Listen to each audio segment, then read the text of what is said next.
ถ่ายเอาเงาอั้งมาดิเอาพระอาทิตย์ตกดินแล้วงามอยู่เด้อทำแบบนี้มันค่อยจะสวยเห็นนี่ถ่ายเอาดอกบัวนี่ค่ะดอกบัวให้มาแล้วลืมดูเนาะจงจอมลูกคิดตลกดีนี่เองนี่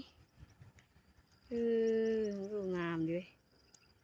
บิ๊กเจียนะพระอาทิตย์ตกดินเด้อบ่อยไปบุยบ่อยเด้อบ่อยลิงมาลิงดงนี่ถ่ายเอานกกำลังกลับบ้านเห็นอยู่เด้อนกถ่ายเอานกไปมือแล้วก็นิ้วมาดูมะพร้าวบ้านต้นตาลต้นมะพร้าวไปเราก็จะกลับเอาลุงดกนี่จะชูมให้ดู